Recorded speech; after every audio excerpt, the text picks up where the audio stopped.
Assalamualaikum warahmatullahi wabarakatuh. Alhamdulillah wa bihi nasta'in.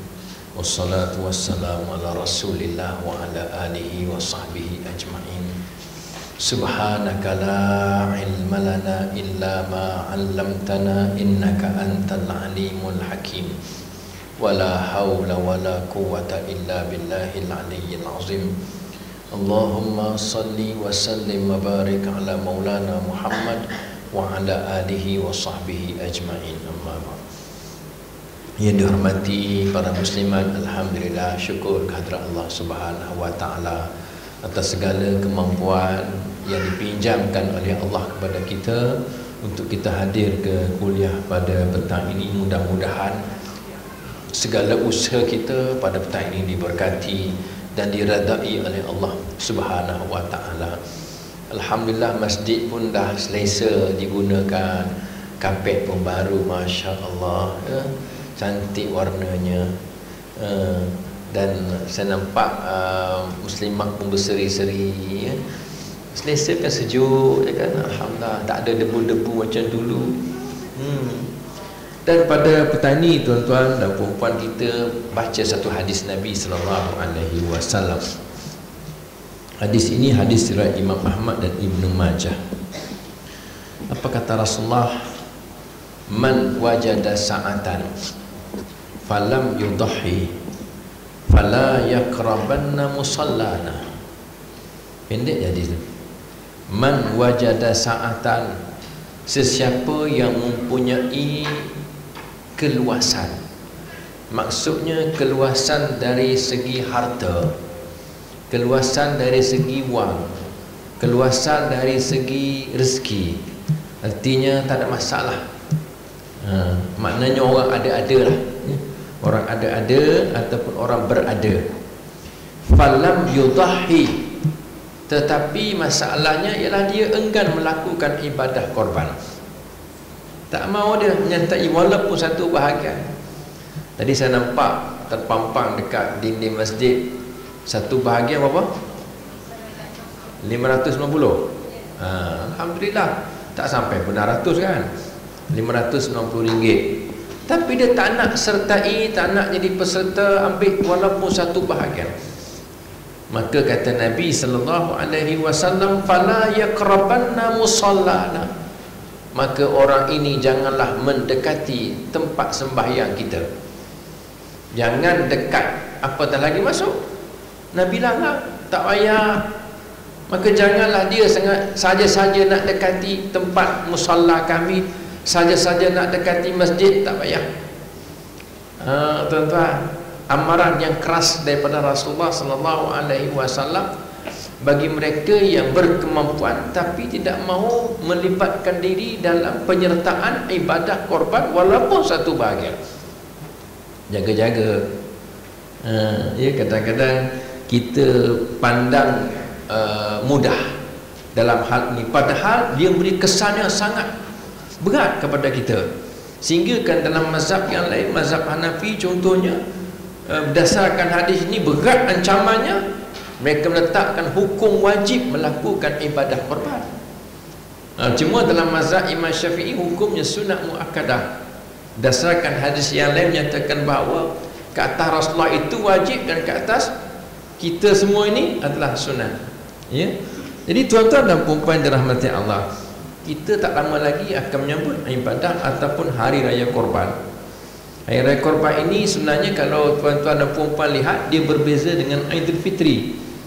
Di Malaysia perbezaannya ialah Aidil Fitri lebih meriah dan Aidil Adha tidak meriah langsung, kecuali di kalangan orang-orang yang tua ataupun berumur saja meriahnya ibadah korban, ataupun setengah-setengah tempat ataupun setengah-setengah negeri saja meriah ibadah korban. Tetapi kalau tuan-tuan dan puan-puan melihat di negara-negara Arab terutamanya, perayaan ataupun Aidil Adha itu lebih meriah daripada Aidil Fitri. Itu pengalaman saya lah masa berada di Mesir selama 4 tahun. Aidil Adha itu lebih meriah berbanding Aidil Fitri. Dan betul lah, Aidil Fitri ini takbir raya terhenti bila mana imam naik atas mimbar untuk baca khutbah raya, ataupun habis salat raya. Kena kata habis salat raya, habislah takbir raya Aidil Fitri. Adapun Aidil Adha, takbir rayanya bermula malam raya terbenamnya matahari pada malam raya yang pertama sehinggalah hari tasyrik yang ketiga. Pendek kata 3 hari tu, 10 Zulhijjah raya pertama, dan 3 hari tasyrik, itu 11, 12 dan 13 Zulhijjah.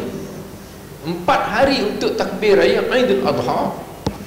Tetapi berbeza dengan barangkali orang Jawa ni, orang di Jawi ni, di Kepulauan Nusantara ni, ataupun Kepulauan Melayu, Aidil Fitri lebih meriah berbanding dengan Aidil Adha.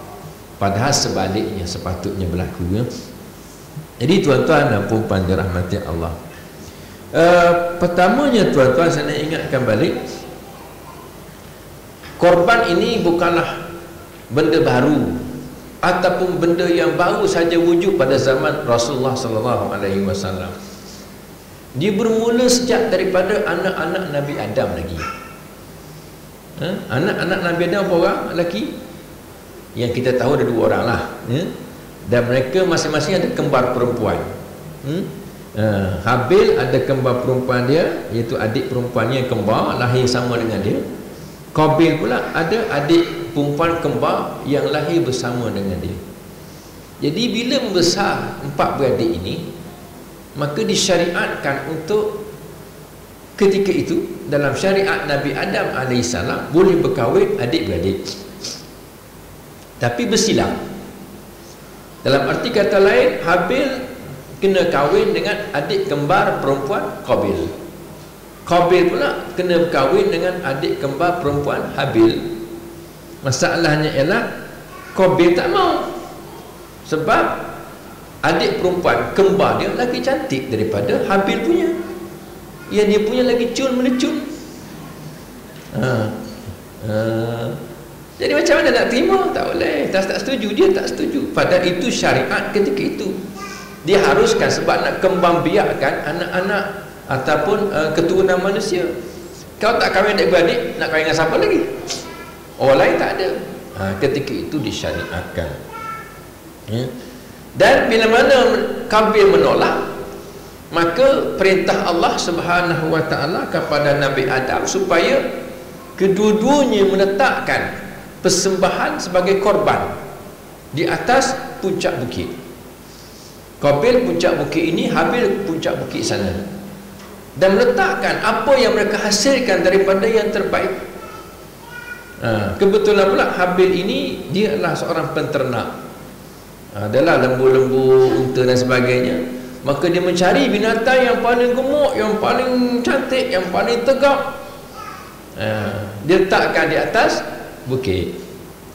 Manakala Qabil pula dia adalah seorang petani, maka dia berfikir, kalau aku letakkan buah-buahan yang masak, buah-buahan yang baik, buah-buahan yang bagus, apa guna atau bukit tu? Yang tu sepatutnya aku makan, yang buruk-buruk aku letak atas bukit. Itulah melambangkan makna hatinya ada masalah, jiwanya bermasalah. Macam kita jugalah. Kalau kita asyik nak bagi kat orang yang buruk-buruk je, jiwa kita bermasalah. Lalu tuan-tuan dan puan-puan dirahmati Allah, akhirnya Qabil letakkan buah-buahan yang buruk di atas puncak bukit. Maka syariat Nabi Adam ketika itu ialah, sesiapa yang korbannya diterima oleh Allah, maka dialah yang layak kahwin dengan kembar Qabil yang cun melecun itu. Maka mereka bertunggulah di bawah bukit ni. Tiba-tiba mereka nampak api menyambar lembu ataupun binatang ternakan yang diletakkan oleh Habil. Padahal buah-buahan yang buruk yang diletak oleh Qabil tak disentuh langsung pun oleh api. Maka dipahamlah ketika itu bahawa korban Habil diterima oleh Allah, korban Qabil ditolak oleh Allah. Maka Habil layak kahwin dengan adik perempuan kembar Qabil. Peristiwa ini dirangkamkan dalam Al-Quranul Karim, bukan cerita dongeng. Apa kata Allah? A'udzu billahi minasy syaithanir rajim. Watlu 'alaihim naba'a bnai Adam bil haqqi idh qarraba qurbanan fatuqabbala min ahadihima wa lam yutaqabbal minal akhar qala la aqtulannak qala innama yataqabbalullahu minal muttaqin. Sadaqallahul azim. Dan ceritakanlah wahai Muhammad kisah dua orang anak Nabi Adam, ketika mana mereka berdua mempersembahkan ibadah korban kepada Allah, lalu diterima salah satu korban di antara mereka berdua itu. Maka berkatalah yang tidak diterima korbannya itu, yang ditolak korbannya itu, aku akan bunuh kamu. Itu Qabil berkata dah Habil, aku akan bunuh kamu. Dia geramlah. Maka berkata Habil, sesungguhnya Allah Ta'ala hanya terima korban daripada orang-orang yang bertakwa sahaja. Orang bertakwa, kalau dia melakukan korban, dia akan pilih yang terbaik. Jadi tuan-tuan dan puan-puan yang dirahmati Allah, itu sejarah korban bermula sejak daripada zaman Nabi Adam alaihi salam yang berlaku kepada anak-anak iaitu Habil dan Qabil. Jadi bukan benda baru sebenarnya. Yang kedua tuan-tuan dan puan-puan, dia juga berlaku kepada Nabi Ibrahim alaihi salam. Ini lagi tragis lah, sebab yang disuruh korban itu ialah Ismail alaihi salam. Padahal Nabi Ibrahim sangat-sangat menyayangi Nabi Ismail, anaknya yang disayanginya, daripada hasil perkongsian hidupnya dengan Siti Naliza, Siti Hajar. Alhamdulillah. Tuan-tuan dan puan, dapatlah Nabi Ismail alaihi salam. Pada suatu malam Nabi Ibrahim bermimpi. Mimpinya itu ialah dia menyembelih anaknya Ismail. Dan mimpi ini berlaku 3 malam berturut-turut. Sebab itu kalau kita nak tahu mimpi kita betul-betul, tunggulah malam besok ulang. Ataupun ada takbir mimpi, takwil ke, tunggu malam besok. Paling-paling tidak pun 3 malam berturut-turut. Kalau satu malam tu tak payahlah kita minta ustaz tolonglah terjemah mimpi saya, tak payah. Saya bab mimpi ni tuan-tuan tak pandai. Ya, cuma adalah kitab tafsir mimpi di rumah tu oleh Ibnu Sirin. Ibnu Sirin ni ialah ulama tabi'in. Dia sempat berjumpa dengan sahabat Nabi tapi tak sempat berjumpa dengan Rasulullah sallallahu alaihi wasallam. Orang alim, orang yang pandai dalam ilmu fiqh Ibnu Sirin ni, dan dia pandai tafsir Quran, pandai hadis, semualah ulama besar Ibnu Sirin. Dan dia terkenal dengan tafsir mimpi. Kebolehannya ialah mentafsir mimpi, dan mimpi dia tafsir itu betul. Dan ditulis kitab ia tafsir Ibnu Sirin.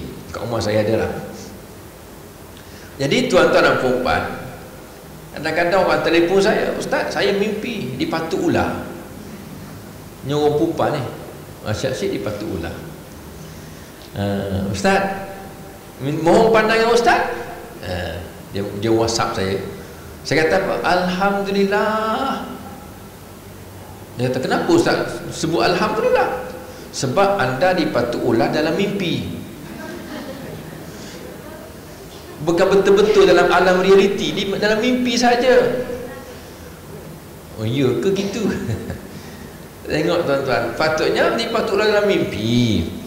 Kita sebenarnya janganlah kita terbawa-bawa hidup kita ni oleh mimpi. Sampai tidak boleh buat itu, tidak boleh buat ini. Kesan kuat mimpi tu sampai kita dalam dilema lah. Tak boleh. Kita ni tuan-tuan dan puan, kadang-kadang tidur pun tak betul, air semayang pun tak ada, kiblat pun tak menghadap, tidur depan TV. Mula-mula tengok TV, lepas tu TV tengok kita. Tengok pula TV yang kita pasang CD cerita Anaconda, cerita ular. Akhirnya mimpi masuklah ular dalam mimpi kita. Bertanya ustaz, semuanya menyusahkan ustaz lagi. Padahal dia tidur tak betul, tak basuh kaki, tak baca bismillah, tak baca ayat kursi, tak baca doa tidur. Itu sebab kena kacau, kadang-kadang mimpi-mimpi menakutkan. Tetapi sebenarnya tuan-tuan dan puan, Islam tu cantik, Islam tu indah. Saya tanyalah perempuan ni biasalah saya tengok perempuan ni perempuan yang aktif, cergas, ya, bukan berada di rumah, ya, baca surat khabar je, tapi datang bergerak aktif sampai ke masjid. Malam garang kuliah, maghrib lagi, besok pula kuliah. Macam mana kuliah tuan perempuan ikuti kan? Saya tanyalah perempuan, biasa tak beli mangga? Mangga rumah tu bukan buah mangga. Nak makan je kan. Biasa kan beli mangga kan? Mangga kita panggil mangga kan. Sangkut kat pagar tu, kat pintu, kat grill mangga. Perempuan kalau beli mangga dengan suami ke ataupun seorang-seorang lah, saya nak beli, perempuan nak beli, dia akan bagi mangga sahaja ke bagi apa lagi? Kunci. Begitu juga Allah Subhanahu Wa Taala, dia bagi masalah kepada kita, dia bagi ujian kepada kita, dia bagi cobaan kepada kita. Dalam masa yang sama dia bagi kunci penyelesaian. Cuma kita tak tahu kat mana kuncinya. Pernah tak kadang-kadang kita kat mana kunci? Kunci kereta, kunci motosikal, kunci mangga, kan kat mana kunci? Mak letak kat mana kunci? Kita kadang-kadang begitu juga dalam masalah hidup kita, kita pun tak tahu kat mana kuncinya. Barangkali kuncinya pada doa, barangkali kuncinya pada solat hajat, barangkali kuncinya pada orang alim, tanya orang alim, baru tahu. Kadang-kadang kuncinya pada ibu dan ayah. Ada masalah ibu dan ayah, kita pun minta maaf semua, masalah selesai. Jadi begitu juga tuan-tuan dan puan, Allah Ta'ala dan Rasul bagi penyelesaian kepada mimpi kita. Kalau mimpi tak baik, ada penyelesaiannya. Kalau mimpi baik, ada penyelesaiannya. Kalau mimpi tak baik, apa nak buat? Terkejut tengah malam, berpeluh, mimpi dikejar oleh 100 ekor ular, belik kat kaki, belik kat lutut, naik atas belakang, belik leher, tapi tak batuk. Apa nak buat? Terkejut. Mandi ke? Pergi dapur masak ke? Atau buka TV tengok balik cerita Anaconda tadi? Apa nak buat? Senang je. Rasulullah kata dalam hadisnya, bila kita mimpi yang tak baik, terkejut, auzubillah minasyaitonirrajim, mimpi yang tak baik itu daripada syaitan. Yang kedua, pusing ke kiri kepala kita, ludah ke kiri sebanyak 3 kali. Ludah ke kiri, tengok suami kita, menghadap pula muka kita betul-betul, berdengkur pula, mulut buka luas-luas. Ambillah kesempatan, ya. Boleh ke? Muslimat kan belajar, mana boleh menyakiti suami, tak boleh.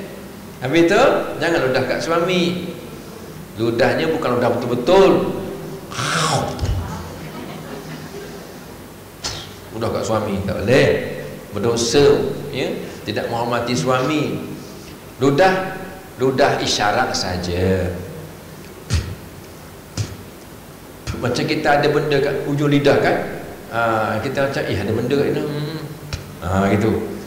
Ke kiri, bukan ke kanan, ke kiri 3 kali. Dan tidur balik.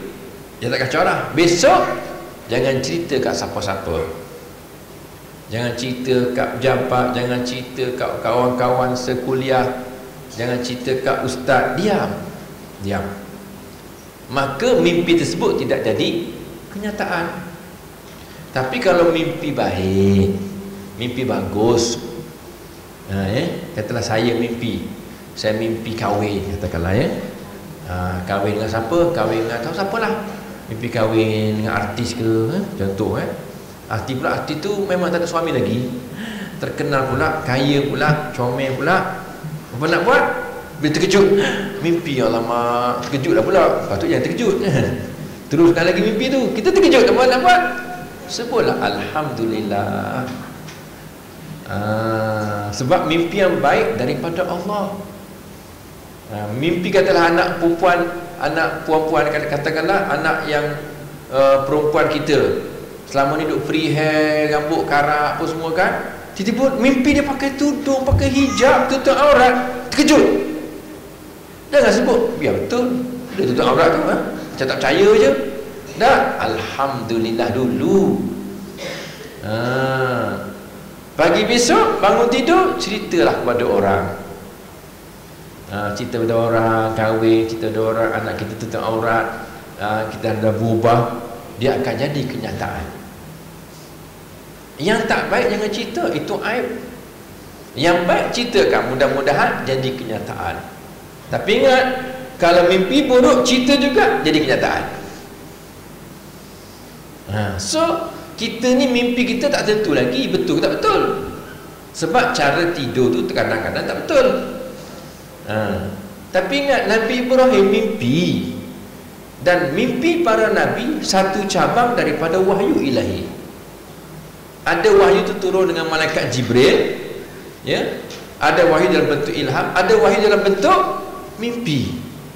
So bila mimpi kali pertama sembelih anaknya, Nabi Ibrahim ragu-ragu sikit, takut-takut mimpi tu syaitan ke apa. Lepas tu dipanggil hari tarwiyah.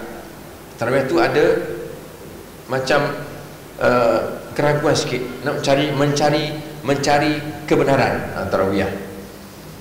Ya. Jadi mimpi kali kedua baru tahu, dipanggil hari tersebut hari Arafah. Hari Arafah ni ialah hari di mana Nabi Ibrahim tahu, kenal pasti mimpi tersebut daripada Allah. Ya. Hari ketiga hari Udhiyah, hari sembelih. Okey. Maka dah tahu, dia kata apa? Dia pun panggil Nabi Ismail alaihissalam. Ya bunayya inni ara fil manami anni azbahuka fanzur madza tara. Wahai anda kesayangan ayahanda, malam tadi ayahanda bermimpi. Dalam mimpi tersebut ayahanda menyembelih kamu. Apa pandangan kamu wahai anak anda? Nabi Ibrahim tanya anak dia, ayah mimpi sembelih kamu, apa pandangan kamu? Tuan-tuan, yelah adabnya begitu, tanyalah punya badan. Macam orang nak minang anak kita lah. Kita setuju sangat-sangat lah Ustaz Fauzi datang kan. Tapi tanyalah anak kita pula, Alun suka tak Ustaz Fauzi? Mak suka sangat, ya? Lalu tanya, punya badan kata suka. Maka teruskanlah perkahwinan. Begitu juga Nabi Ibrahim, dia tanya pandangan anak dia, menghormati anak bagi punya badan yang kena sembelih. Apa jawab Ismail? Juga seorang Nabi dan juga seorang Rasul. Ya abati fa'al ma tu'mar satajiduni insya'allahu minas sabirin. Wahai ayahandaku yang ananda sangat sayangi, laksanakanlah apa yang telah diperintahkan oleh ayahanda dalam mimpi tersebut. Sesungguhnya ayahanda akan dapati ananda seorang yang sabar. Subhanallah, baiknya seorang anak. Buatlah apa ayahanda yang telah diperintahkan oleh Allah. InsyaAllah anak anda sabar dalam menjalankan perintah ini. Maka Nabi Ibrahim, dia beritahu Siti Hajar pula apa semua. Siti Hajar pun redha kalau itu perintah Allah. Sehingga disebutkan dalam satu riwayat, wallahu a'lam betul tak betul, dia kata kalau aku kena sembelih pun tak apa, kata Siti Hajar. Bila mana iblis datang goda dia, hei Hajar, apalah kamu ni, mak macam mana ni, biarkan suami kamu sembelih anak kamu. Kata Hajar, kalau aku kena sembelih apa aku redha. Itu anak kan, kalau aku sendiri kena sembelih aku redha. Kalau itu perintah Allah Subhanahu wa taala. Putus asa iblis, tak boleh. Jumpa Ismail. Ismail, kamu ni anak apa? Bapak kamu nak sembelih kamu. Kata Nabi Ismail, aku redha. Dia ambil batu, dia baling. Itu jamrah tu. Nabi Ismail tu, Nabi Ibrahim ambil batu, baling. Tuan-tuan, itu jamrah yang kita buat melontar musim haji tu. Melontar syaitan tu. Lepas tu kena melontar azam betul-betul. Masa pergi haji melontar syaitan. Bila balik, jangan pula kau dengan syaitan. Sana ya lah melontar. Balik, pergi tikam, nombor ekor. Jadi syaitan pula dah. Ada ekor. Buat seekor tak apa. Masya Allah. Tuan-tuan dan puan dirahmati Allah. Jadi tuan-tuan dan puan, akhirnya iblis putus asa, tidak mampu menggoda ketiga beranak ni, iaitu Nabi Ibrahim, isterinya Siti Hajar, dan juga Nabi Ismail. Maka ketiga-tiga beranak ini satu keluarga yang hebat. Kita sebut setiap kali nak ending, nak selesai, nak sudahkan solat kita. Allahumma salli ala Sayyidina Muhammad wa ala ali Sayyidina Muhammad. Ya Allah, selawat dan salamlah kamu ke atas Nabi Muhammad dan ahli keluarga Nabi Muhammad. Kama sallaita ala Ibrahim wa ala ali Ibrahim, sebagaimana engkau telah selawat ke atas Nabi Ibrahim dan keluarga Nabi Ibrahim. Sentiasa sebut 5 waktu, malah lebih dari itu tuan-tuan, dalam salat sunat pun kita baca. Sebab keluarga yang hebat melaksanakan perintah Allah walaupun sembelih anak sendiri. Nabi Ibrahim redha, Siti Hajar sebagai mak pun redha, Ismail jadi bangsa pun redha. Tapi tuan-tuan, ini adalah ujian daripada Allah. Bukan sembelih nak tengok sembelih sungguh pun, tapi nak tengok betul nak buat tak? Buat. Nabi Ibrahim buat. Asal pisau, nak sembelih sungguh. Ini perintah Allah. Dan tunjukkan, mu taat perintah Allah lagi ke ataupun mu sayang anak kamu? Kita kadang-kadang sanggup tertinggal sembahyang sebab anak. Sanggup tak datang kelas sebab anak. Mak ni mana tu pergi kelas Ustaz Fauzi. Tak apalah mak, ini konten lah, kita pergi Zoom negara. Kenapa pula tengok anak panda? Mata dah keluar hitam dah dua. Dia tak juga, tak apa, ini ponteng. Allah Akbar. Sebab fikir anak ya tuan-tuan. Sanggup. Subhanallah. Jadi tuan-tuan dan puan-puan dalam mati Allah, itulah kisah. Dan daripada mana-mana, bila mana direbahkan Nabi Ismail hendak disembelih, Allah gantikan tempatnya dengan seekor kibas daripada syurga. Maka yang disembelih itulah kibas, bukan Nabi Ismail. Dirakamkan dalam Al-Quran, wa fadainahu bi dhibhin azim. Kami gantikan tempat Ismail bi dhibhin azim, dengan satu binatang sembelihan azim yang besar, iaitu kibas daripada syurga. Daripada syariat inilah tuan-tuan, masuk dalam syariat Nabi Muhammad sallallahu alaihi wasallam, itu disyariatkan terlibat dengan ibadah korban bagi umat Nabi Muhammad sallallahu alaihi wasallam. Jadi kita tuan-tuan dan puan-puan kenalah melaksanakan ibadah korban. Nak tunjukkan pengorbanan kita kepada Allah. Biasa-biasa bagi duit, beli kuih, hantar kat masjid, pengorbanan juga. Tapi yang ni nyawa. Kita korbankan nyawa. Seekor lembu, seekor unta, kambing, kerbau, biri-biri.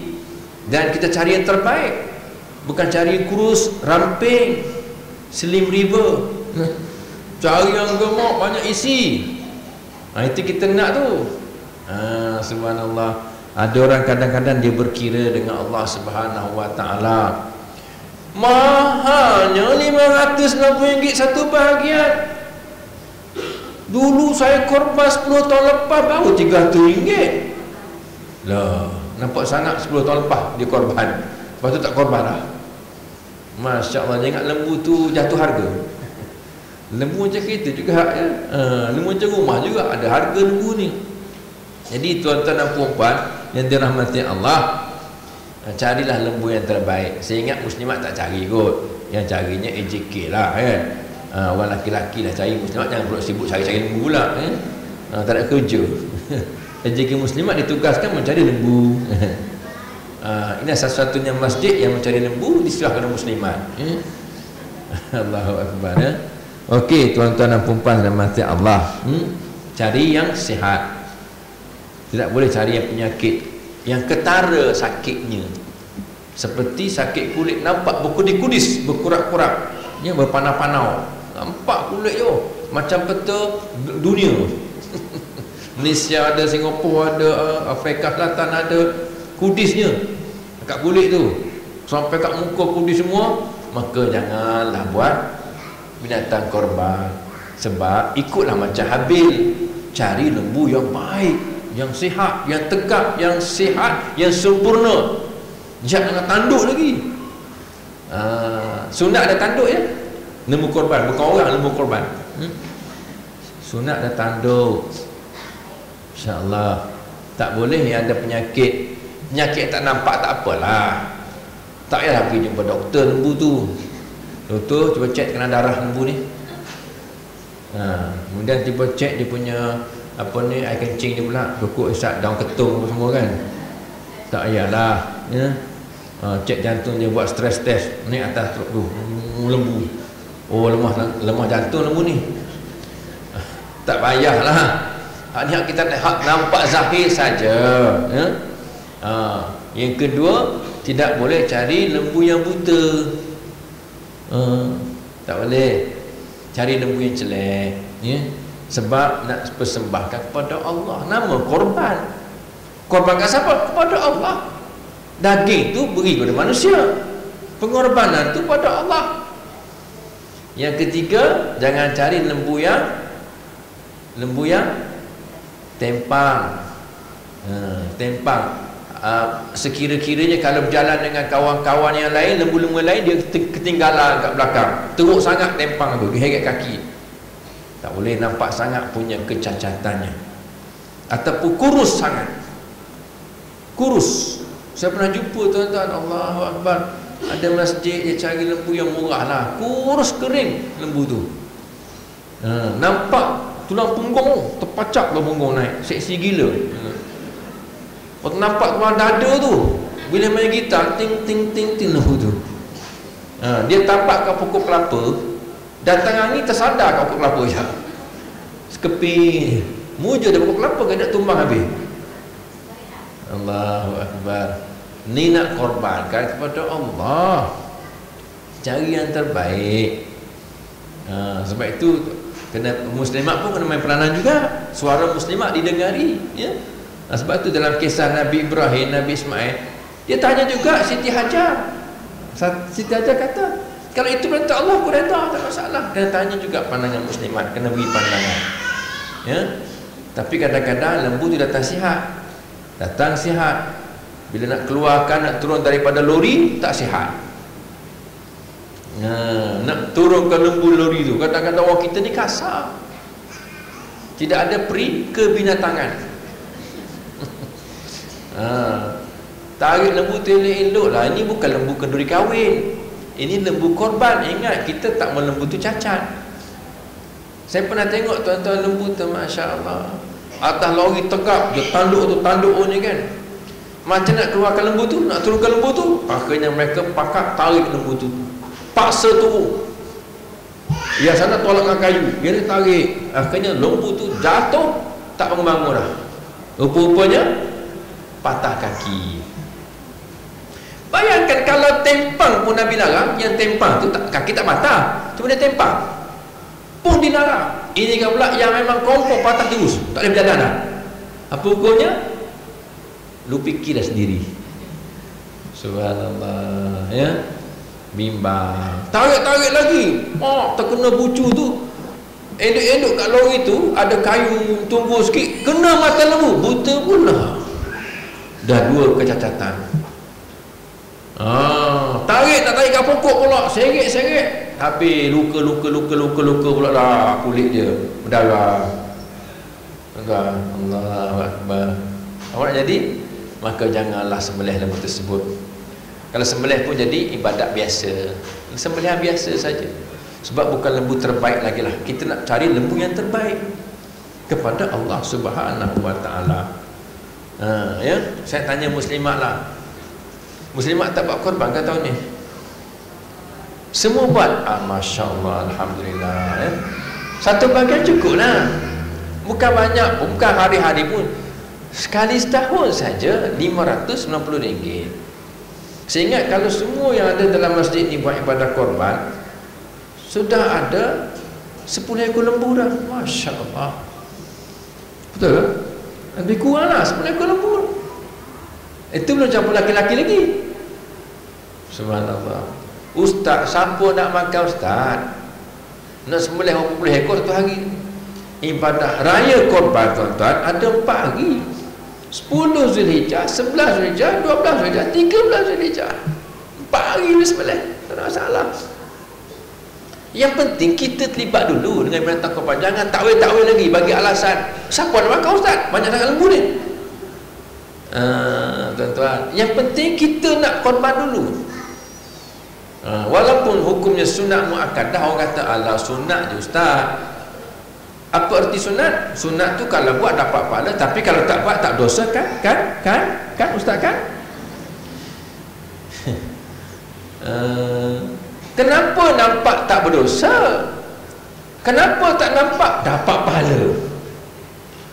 Kita hidup ni tuan-tuan dan puan, kita kena tukar persepsi kita. Nak cari pahala banyak sebab mati anytime. Bila mati anytime, itu kadang-kadang orang tak sempat bersedia untuk mati. Bila dia tak bersedia untuk mati, dia mati tak tenang.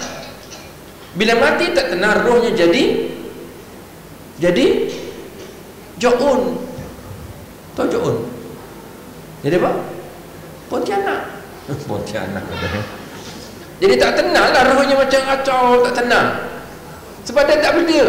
Kenapa tak bersedia? Duit banyak lagi, dia belum tukar currency tu. Sebab dia dah masuk negeri lain. Anda nak pergi ke Amerika, bawa duit ringgit, laku tak laku? Pergi masuk kedai, bolo hijau RM5 apa? What is this? Tukar lu kat money changer. Tukar pada dolar. Dolar Amerika, bukan dolar Singapura. Sebab di Amerika. Beli guna duit dolar Amerika, baru laku. Pergi Singapura pula, tukar pada dolar Singapura, baru laku, boleh beli. Pergi Brunei, tukar duit Brunei. Ini negeri ni akhirat. Banyak ke duit tu? Belum tukar lagi. Itu yang tak tenang tu. Tukar macam mana? Pahala namanya. Bukan dolar, bukan rial, bukan pound, tapi tukar kepada pahala. Itu kadang-kadang orang fikir tu, oh kalau sunat ustaz buat dapat pahala, tak buat tak berdosa kan? Dia nampak tak berdosa. Kenapa tak nampak? Dapat pahala. Fikir tu dapat pahala. Tengok, saya ingatlah ada orang tanya saya, ustaz saya buat korban, isteri saya juga buat korban, boleh ke ustaz? Kalau dua-dua mampu buat korban, buatlah. Korban ni untuk orang yang berkemampuan. Kau dah pakai miskin, tak mampu nak buat korban lembu, kata Ibnu Abbas, boleh buat juga, tapi ikut kadar dia lah. Nak buat ayam, itu kata pandangan yang lemah lah. Tapi bukan korban lah, tapi nak ambil roh korban tu nak juga, tapi tak mampu buat lembu. Dia ambil roh, bukan korban, ambil roh korban, semangat tu sembelih ayam. Geram sangat orang korban lembu, kita sembelih ayam je lah. Ambil semangat pengorbanan tu nak juga, tak apa. Tapi kalau kita mampu, buatlah. Laki bini lagi bagus saya kata. Isteri buat, suami buat, dua-dua kerja doktor, buatlah. Kan? Dua-dua kerja engineer, buat. Duit ada, tak luak pun duit tu. Baru RM590 setahun tahun. Bayar rotek kereta lagi besar. RM1,600. Bayar rotek kereta, sebab kereta mahal. RM1,600 tak tahu bayar. Boleh bayar RM1,600. Dia tak komplain pula, JPJ mahal RM600 ni, turun sikit. Tak ada, mana komplain. Itu kemampuan. Kadang-kadang dalam bab dunia kita tak kira, dalam bab akhirat orang sangat-sangat berkira dengan Allah. Padahal itu negeri kita, akhirat, yang kita akan kekal selama-lama kat situ. Buat yang terbaik. Betul ada seorang majikan kata, kepada seorang pekerja yang nak berhenti. Kamu nak berhenti lah, sebelum kamu berhenti kamu kena siapkan satu rumah dulu. Okey. Tapi pekerja ni rasa bengang lah, orang nak berhenti siap satu kerja pula dah. Lepas kamu siap kerja ni, kamu berhentilah, tak ada masalah. Dia bagi satu rumah, siapkan. Jadi pekerja ni nak cepat berhenti, dia buat lebih kurang rumah tu. Ambil bahan-bahan yang tak berkualiti, dia buat pun lebih kurang, siap sebuah rumah. Ni bos, kunci dah siap dah. Sebab nak berhenti cepat, nak habiskan cepat, boleh berhenti cepat. Bos dah kata alhamdulillah dah siap dah, cepat siap.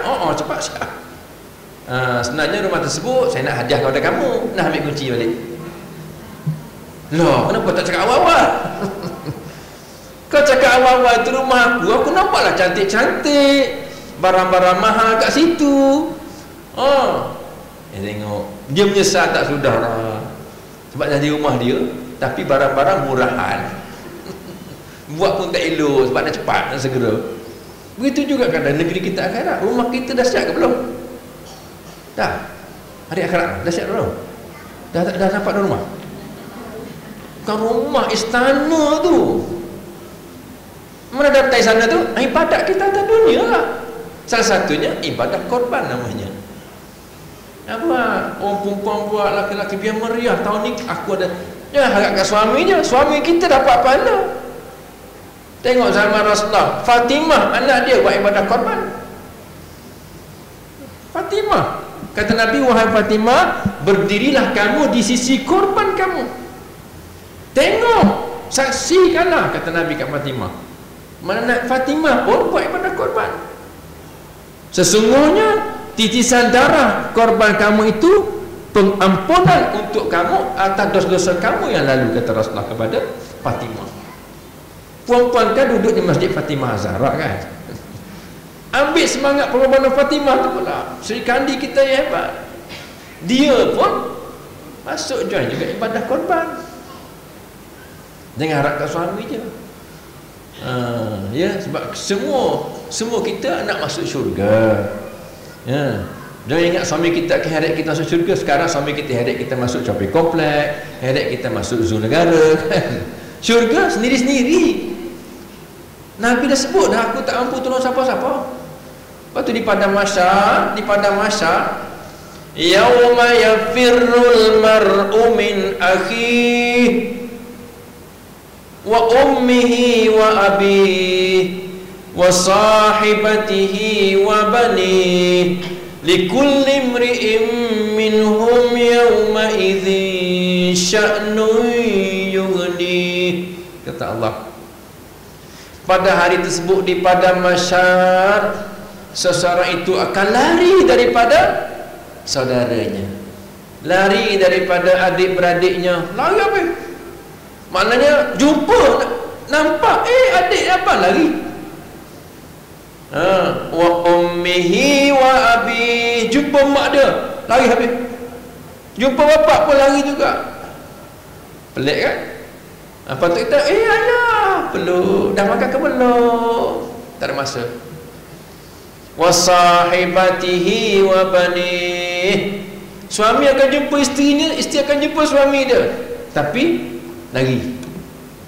Wa banih, jumpa anak-anak pun lagi. Kenapa?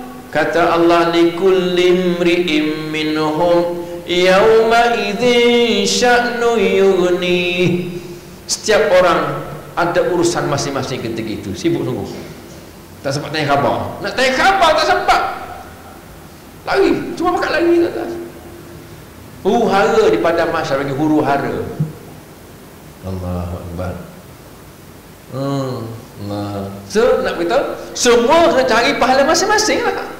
Tak boleh mengharap suami kita dah, tak boleh mengharap isteri kita. Kalau suami baik masuk syurga, kalau isteri baik masuk syurga, bertemu dalam syurga pula. Jadi puan-puan dan mati Allah, banyak isu sebenarnya nak cakap tentang ibadah korban ni puan-puan ya. Yang pertama saya nak sebut tentang biarlah kita join ibadah korban. Tahun ni RM550 join, tak ada masalah.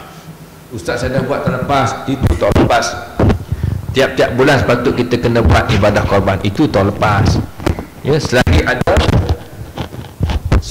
ada hayat, selagi ada harta, buatlah. Okey. Yang keduanya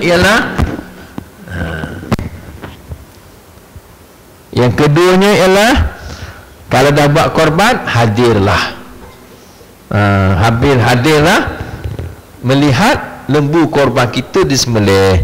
Jangan duduk dalam rumah je. Tengok cerita Doraemon. Duduk di sebelah, bukan duduklah, mana berdiri di sebelah binatang korban kita. Diri tengok dia sembelih. Ya. Titisan darah pertama, keampunan untuk dosa kita. Ya. Setiap bulu binatang korban dapat satu pahala. Pernah tak puan-puan kira bulu lembu? Rasa kira lah, tak ada kerja. Ya. Kita pun tak pernah kira bulu betis kita kan. Pernah kira bulu betis? Sambil tengok cerita TV, drama-drama tengah malam kan, kira bulu betis, ambil kalkulator, 1, 2, itu bulu betis kita. Lembu lagilah banyak bulu dia. Lembu ni banyak bulu, nampak macam tak ada bulu kan. Bulu halu-halu tu.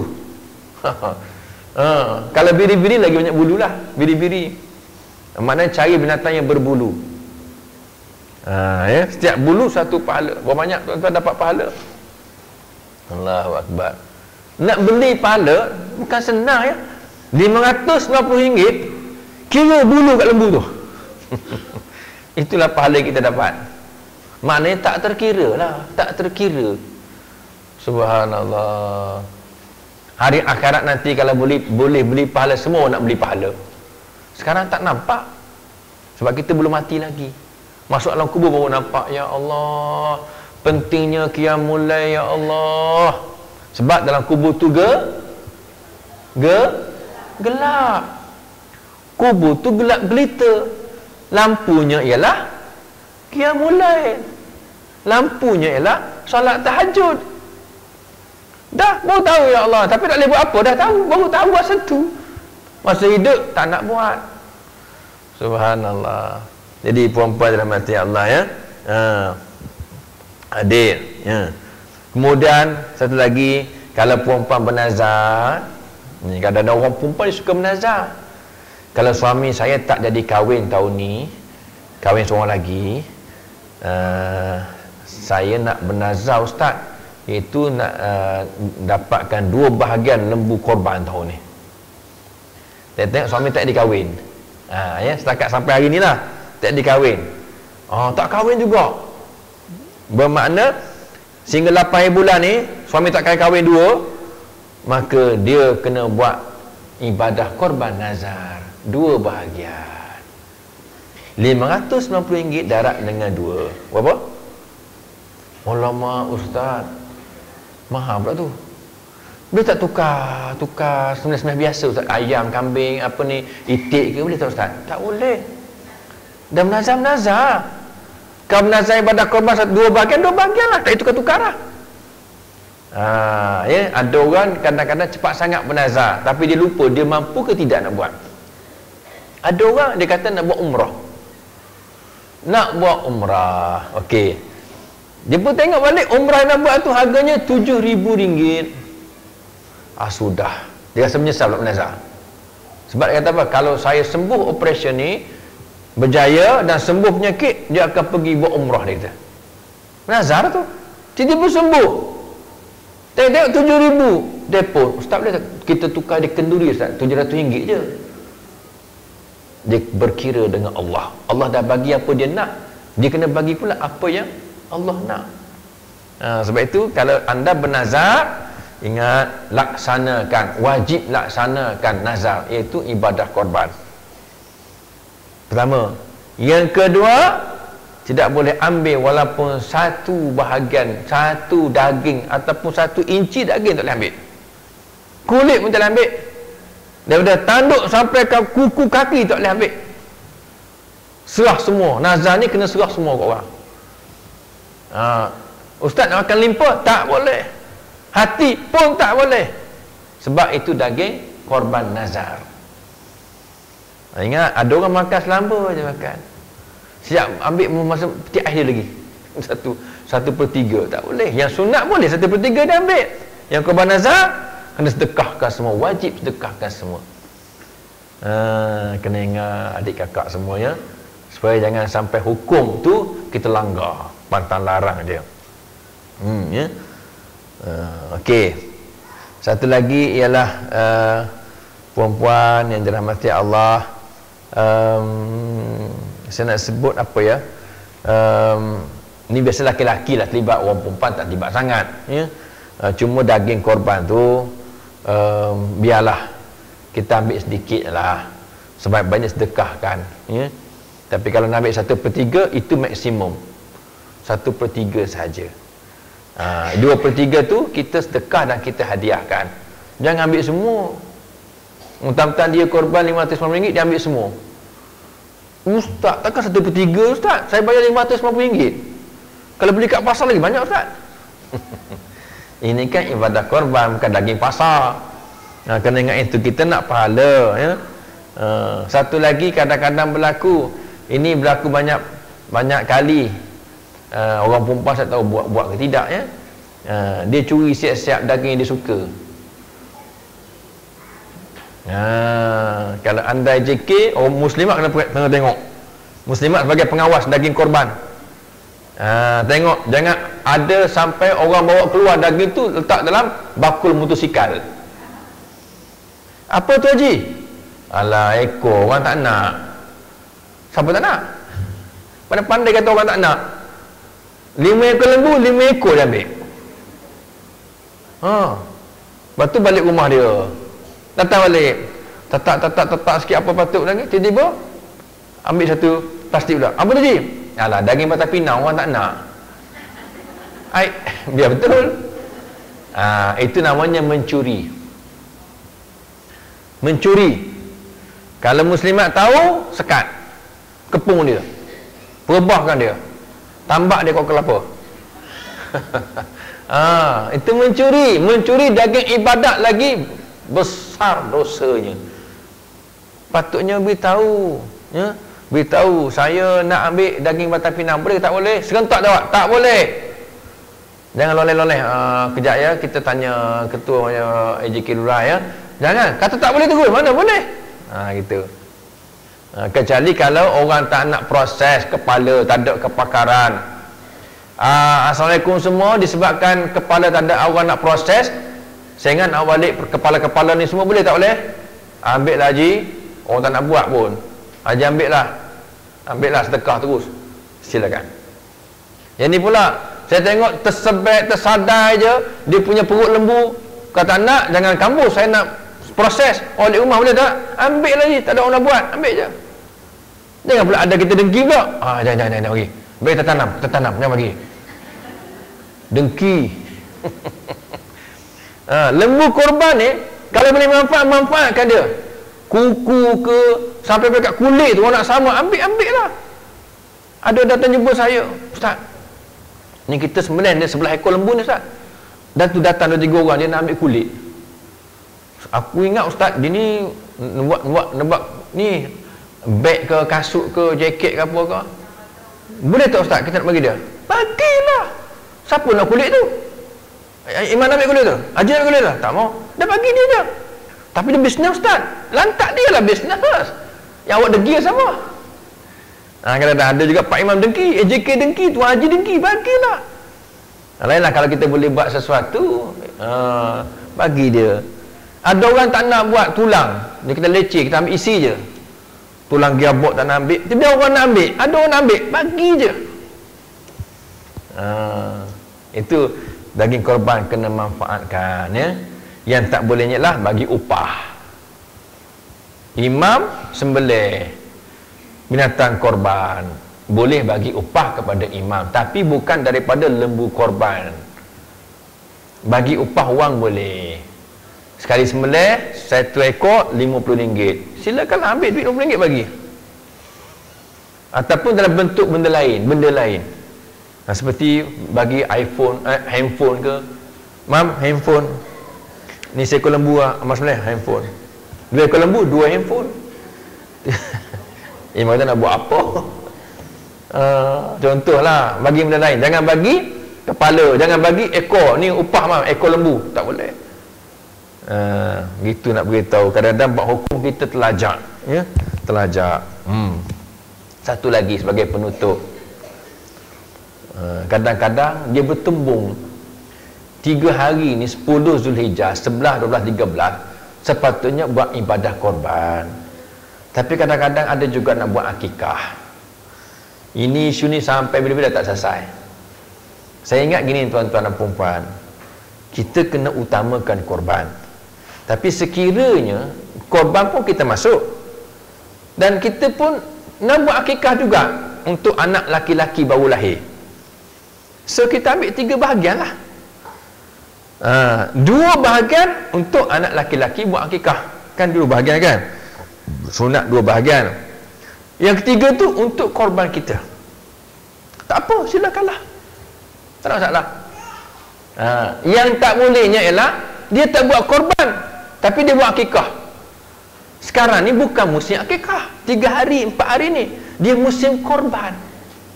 Tolak 4 hari ni, hak lain tu akikah. Tu orang kita pelik, dia ambil kesempatan buat akikah tapi korban tak buat. Orang macam ni rugi namanya. Fadilat tak sama.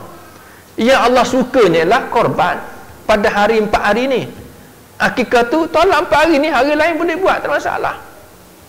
Ini kadang-kadang orang kita dia tak faham hukum. Nak buat boleh, tapi dengan syarat kita dah masuk ibadah korban, buatlah akikah, tak ada masalah. Lagi korban sunat bagi mentah, lagi akikah sunat masak bagi orang makan. Jadi itulah hukum-hukumnya, ya. Jadi apa pun tuan-tuan dan puan-puan, yang penting ialah kita faham. Kita faham agama kita, kita faham hukum hakam agama kita, senang kerja kita. Yang keduanya bukan sekadar faham, kita beramal. Saya ingat semua pada petang ini akan mengambil satu bahagian RM550 sekiranya anda mampu. Kalau tak mampu, tidak dipaksa.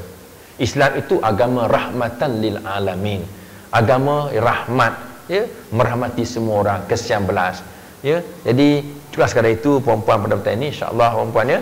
Saya ucapkan selamat menyambut hari raya ibadah korban, hari raya korban, dan selamat melaksanakan ibadah korban untuk tahun ini. Mudah-mudahan buat yang terbaik, sebab dia akan jadi pahala, keampunan dan juga tunggangan kita pada hari akhirat kelak. Wallahu a'lam bissawab. Bismillahirrahmanirrahim. Alhamdulillahirabbil alamin. Wassalatu wassalamu ala Rasulillah wa ala alihi wa sahbihi ajma'in. Allahumma dzakirna ma nusina wa 'allimna ma jahilna. Rabbi zidna ilma warzuqna fahma. Allahumma faqihna fid din wa 'allimna ta'wil bi rahmatika ya arhamar rahimin. Walhamdulillahirabbil alamin. Taqabbalallahu minkum. Wassalamu alaikum warahmatullahi